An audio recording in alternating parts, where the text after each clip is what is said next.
सातवें अध्याय में ज्ञान और विज्ञान का वर्णन किया गया है। भगवान इस संपूर्ण जगत के महाकारण है, ऐसा दृढ़तापूर्वक मानना ज्ञान है। ऐसे ही भगवान के सिवाय कुछ भी नहीं है, ऐसा अनुभव हो जाना विज्ञान है।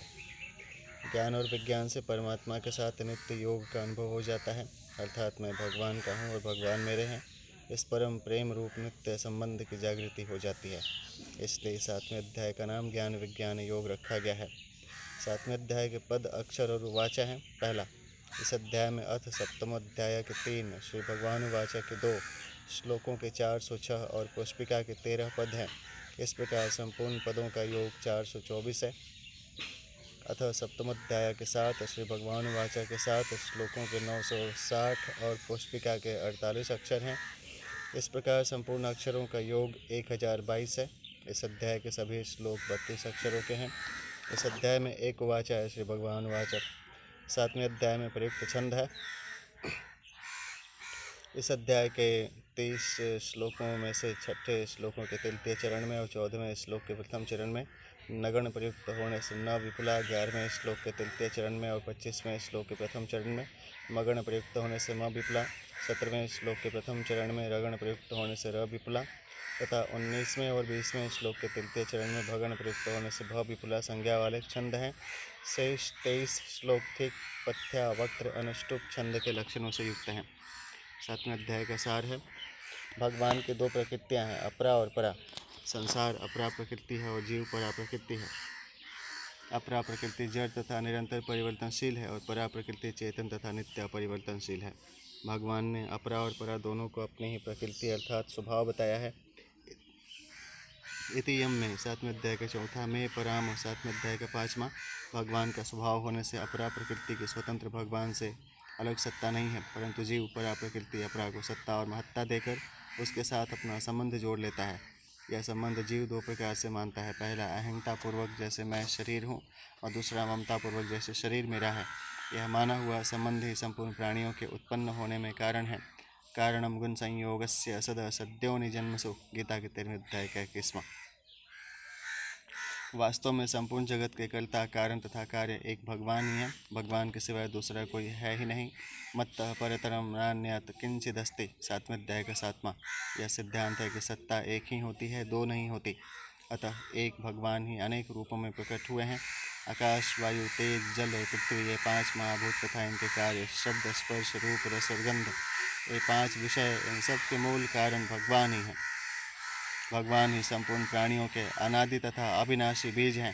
तात्पर्य है कि सृष्टि में जो कुछ भी क्रिया, पदार्थ, भाव आदि देखने, सुनने, समझने में आते हैं, उन सब के बीज, मूल कारण एकमात्र भगवान ही है। कारण ही कार्य रूप में परिणत होता है। अतः कारण की तो स्वतंत्र सत्ता होती है, पर कार्य की स्वतंत्र सत्ता नहीं होती। इसलिए अगर कोई साधक कार्य में भगवान को प्राप्त करना चाहे तो उसको भगवान नहीं मिलेंगे। न तो हम तेषु ते मयि, सातवें अध्याय का 12वां। जो सबके कारण रूप भगवान के शरण होते हैं, उन्हीं को भगवान मिलते हैं। परंतु जो कारण रूप भगवान के शरण न होकर कार्य रूप सत्वादि गुणों में उलझ जाते हैं, वे जन्म मरण के चक्र में पड़े रहते हैं। ऐसे मनुष्य कार्य रूप शरीर, संसार से संबंध होने से होने वाली कामनाओं की पूर्ति के लिए देवताओं की शरण लेते हैं, क्योंकि वे अलौकिक भगवान को साधारण मनुष्य की तरह लौकिक मानते हैं। परंतु जो मनुष्य तीनों गुणों से मोहित नहीं होते, वे भगवान की शरण लेते हैं। ऐसे भक्तों के 4 भेद होते हैं, अर्थार्थी, अर्थ, जिज्ञासु और ज्ञानी। इन शरणागत भक्तों में भी जो सब कुछ भगवान ही है, इस प्रकार भगवान के शरण हो जाता है, वह महात्मा भक्त मुक्त पुरुषों से भी श्रेष्ठ होने के कारण अत्यंत दुर्लभ है। वह महात्मा भक्त भगवान की कृपा से परा अपरा सहित भगवान के समग्र रूप को जान लेता है। इसको जानने पर फिर कुछ भी जानना शेष नहीं रहता, क्योंकि उसके सिवाय अन्य कोई चीज़ है ही नहीं। भगवान कार्य रूप में परिणत नहीं होते, प्रत्येक कार्य रूप से प्रकट होते हैं। उस भगवान के साथ आत्मीय संबंध हो जाता है, जिससे प्रतिक्षण वर्धमान प्रेम की प्राप्ति, जागृति हो जाती है। इस प्रेम की जागृति में ही मनुष्य जन्म की पूर्णता है। एक अपरा प्रकृति है, एक परा प्रकृति है, और एक परा अपरा के मालिक परमात्मा है। संपूर्ण शरीर, संसार अधिभूत अपरा प्रकृति के अंतर्गत और संपूर्ण शरीर कृतस्न अध्यात्म परा प्रकृति के अंतर्गत आते हैं। इसका तात्पर्य यह हुआ कि मात्र शरीर, संसार भी एक हैं और मात्र शरीर, जीव भी एक हैं, तथा अपरा और परा, ये दोनों जिनकी शक्तियां हैं, वे परमात्मा भी एक हैं। अतः शरीरों की दृष्टि से, आत्मा की दृष्टि से और परमात्मा की दृष्टि से, तीनों ही दृष्टियों से हम सब एक हैं, अनेक नहीं हैं। नेह नानस्ति किंचन, कठोपनिषद के दूसरे अध्याय के पहले का 11वां, बृहदारण्यक के चौथे अध्याय के चौथा का 19वां। संपूर्ण शरीरों में एकता स्वीकार करने पर किसी भी प्राणी से राग अथवा द्वेष नहीं होगा और संपूर्ण प्राणियों के हित का भाव होगा। ऐसा होने से कर्मयोग सुगमता पूर्वक स्वतः सिद्ध हो जाएगा, कारण कि जब अपने से भिन्न दूसरा कोई है ही नहीं और व्यक्तिगत अपना कुछ है ही नहीं, तो फिर अपने पास जो भी वस्तु है उसमें ममता नहीं होगी और जो वस्तु नहीं है उनकी कामना नहीं होगी। ममता और कामना न होने पर अपने पास जो भी वस्तु है वह स्वतः दूसरों की सेवा में लगेगी। संपूर्ण जीवों में एकता स्वीकार करने पर सर्वत्र आत्मभाव अथवा ब्रह्म भाव हो जाएगा। सर्वम खलविदम ब्रह्म, चांदोग्य उपनिषद के 23 अध्याय के 14वें का 15 पहला।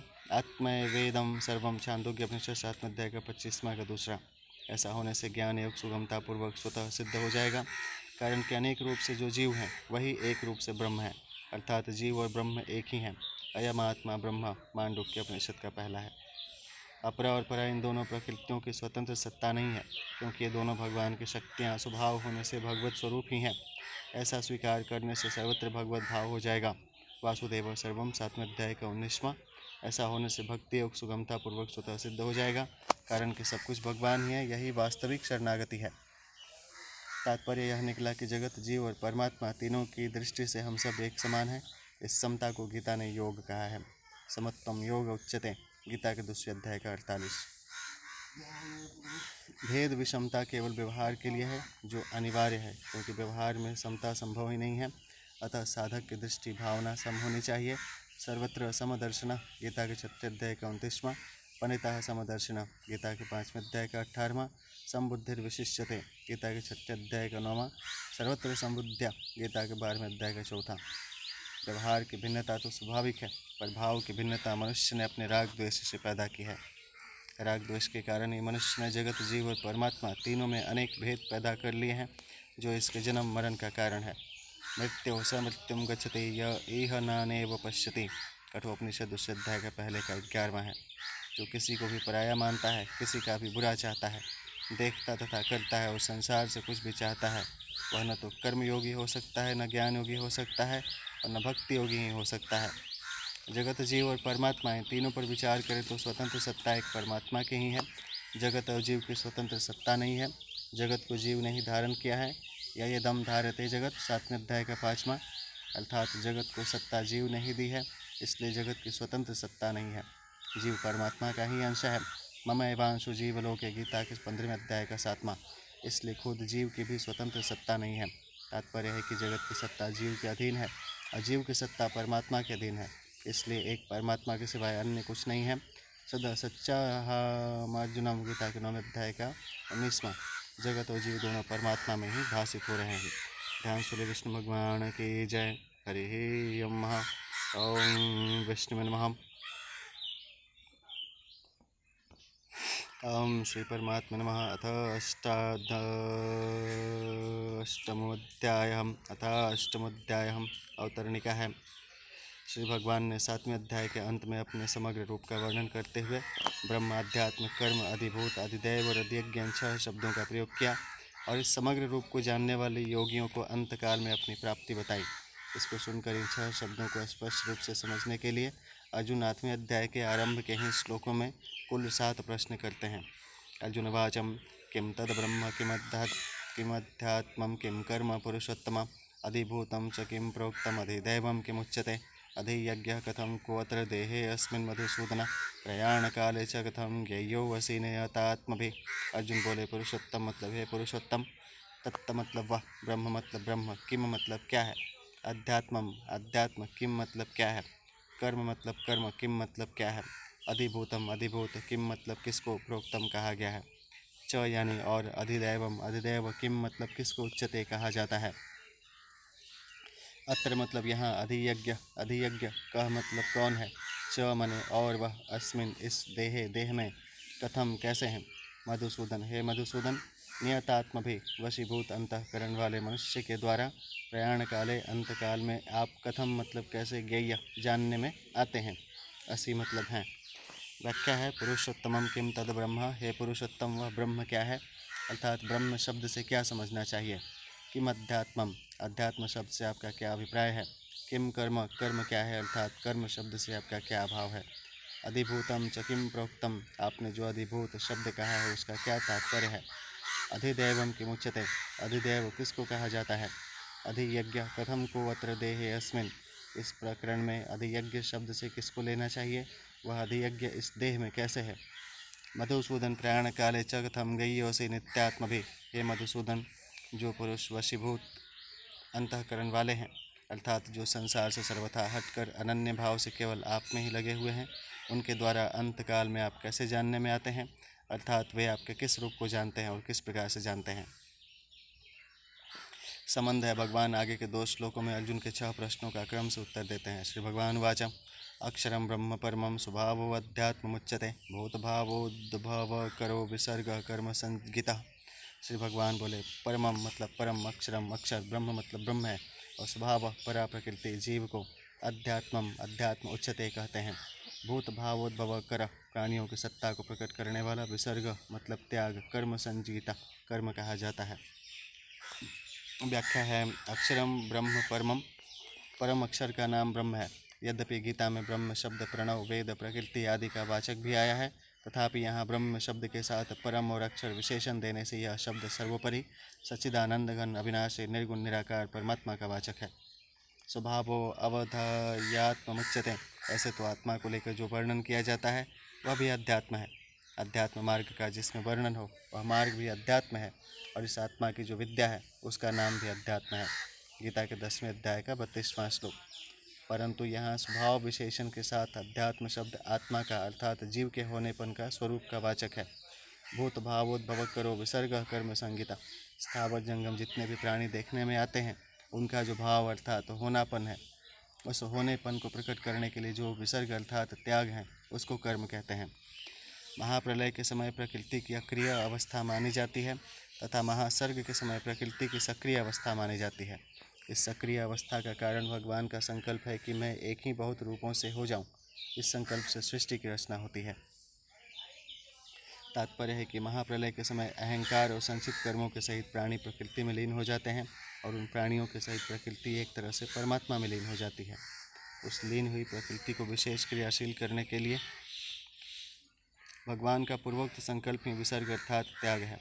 भगवान का यह संकल्प ही कर्मों का आरंभ है, जिससे प्राणियों की कर्म परंपरा चल पड़ती है। कारण कि महाप्रलय में प्राणियों के कर्म नहीं बनते, प्रत्युत उसमें प्राणियों की सुसुप्त अवस्था रहती है। महासर्ग के आदि से कर्म शुरू हो जाते हैं। 14वें अध्याय में आया है परमात्मा की मूल प्रकृति का नाम महद ब्रह्म है। उस प्रकृति में लीन हुए जीवों का प्रकृति के साथ विशेष संबंध करा देना, अर्थात जीवों का अपने अपने कर्मों के फलस्वरूप शरीरों के साथ संबंध करा देना ही परमात्मा के द्वारा प्रकृति में गर्भ स्थापन करना है। गीता के 14वें अध्याय का 3, 4 श्लोक। उसमें भी अलग अलग योनियों में तरह तरह के जितने शरीर पैदा होते हैं, उन शरीरों की उत्पत्ति में प्रकृति हेतु है, और उनमें जीव रूप से भगवान का अंश है। मम एवांशु जीवलोके, गीता के 15वें अध्याय का 7वां श्लोक। इस प्रकार प्रकृति और पुरुष के अंश से संपूर्ण प्राणी पैदा होते हैं। 13वें अध्याय के 26वें श्लोक में भगवान ने कहा है कि स्थावर जंगम जितने भी प्राणी उत्पन्न होते हैं वे सब क्षेत्र प्रकृति और क्षेत्रज्ञ पुरुष के संयोग से ही होते हैं। क्षेत्र क्षेत्रज्ञ का विशेष संयोग अर्थात स्थूल शरीर धारण कराने के लिए भगवान का संकल्प रूप विशेष संबंध ही स्थावर जंगम प्राणियों के स्थूल शरीर पैदा करने का कारण है। उस संकल्प के होने में भगवान का कोई अभिमान नहीं है। प्रत्युत जीवों के जन्म जन्मांतरों के जो कर्म संस्कार हैं वे महाप्रलय के समय परिपक्व होकर जब फल देने के लिए उन्मुख होते हैं तब भगवान का संकल्प होता है। इस प्रकार जीवों के कर्मों की प्रेरणा से भगवान में मैं एक ही बहुत रूपों में हो जाऊं यह संकल्प होता है। मनुष्य मात्र के द्वारा विहित और निषिद्ध जितनी क्रियाएं होती हैं उन सब क्रियाओं का नाम कर्म है। तात्पर्य है कि मुख्य कर्म तो भगवान का संकल्प हुआ और उसके बाद कर्म परंपरा चलती है। परिशिष्ट भाव है स्वभाव अध्यात्म मुच्यते, परा प्रकृति भगवान का स्वभाव है। प्रकृति विद्धि में पराम, गीता के 7वें अध्याय का 5वां। प्रकृति कहो चाहे स्वभाव कहो एक ही बात है। यह परा प्रकृति अर्थात जीव ही अध्यात्म नाम से कहा गया है। इसको भगवान ने अपना अंश भी बताया है। मम एवांशु जीवलोके, गीता के 15वें अध्याय का 7वां। स्वभाव अध्यात्म मुच्यते का दूसरा तात्पर्य है कि बालक जवानी और वृद्धावस्था में, जागृत स्वप्न और सुसुप्ति में, 84 लाख योनियों में, सर्ग और महाप्रलय में महासर्ग और महाप्रलय में भी जीव का कभी अभाव नहीं होता। ना भावो विद्यते सत्ता, गीता के 2 अध्याय का 16वां। अर्थात इसका अपना भाव, सत्ता या होनापन सदा विद्यमान रहता है।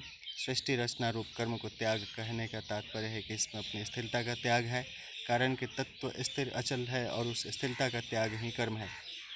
भगवान के सृष्टि रचना रूप कर्म ही आदि कर्म है, जिससे कर्मों की परंपरा चली है। अतः कर्म के अंतर्गत 3 प्रकार के कर्म आते हैं: सृष्टि की रचना, क्रिया मात्र जो फलजनक नहीं होती, और पाप पुण्य शुभाशुभ कर्म जो फलजनक होते हैं। भगवान का सृष्टि रचना रूप कर्म वास्तव में अकर्म ही है। भगवान ने कहा भी है, तस्य कर्तारमपि माम विद्या कर्तारम व्ययम, गीता के 4 अध्याय का 13वां। और सृष्टि रचना का कर्ता होने पर भी मुझे अव्यय परमेश्वर को तू अकर्ता जान। ध्यान सूर्य विष्णु भगवान की जय। ओम कर्पूरगौरम करुणावतारम संसार सारम भुजगंधरहारम सदा वसंतम हृदयारविंदो भवम भवानी सहितं नमामि। त्वमेव माता च पिता त्वमेव बन्धो च सखा त्वमेव विद्याधरुणं त्वमेव सर्वं मम देवदेवहं। सर्वस्वरूपे सर्वेशे सर्वशक्ते समन्वितं भयभ्यस्त्राहिनो देवीं दुर्गे देवी नमस्तुते। या ओं भूर्भुवस्सुः तत्सवितुर्वरेण्यं भर्गो देवस्य धीमहि धियो यो नः प्रचोदयात्। सर्वस्वरूपे सर्वेशे सर्वशक्ते समन्वितं भयभ्यस्त्राहिनो देवीं दुर्गे देवी नमस्तुते। ओं भूर्भुवस्सुः तत्सवितुर्वरेण्यं भर्गो देवस्य धीमहि धियो यो नः प्रचोदयात्। कर्पूरगौरं करुणावतारं संसारसारं भुजगेन्द्रहारं सदा वसंतं हृदयारविन्दो भवं भवानी सहितं नमामि। ध्यान सूर्य विष्णु भगवान की जय। हरिः ओम। ओम विष्णु नमः।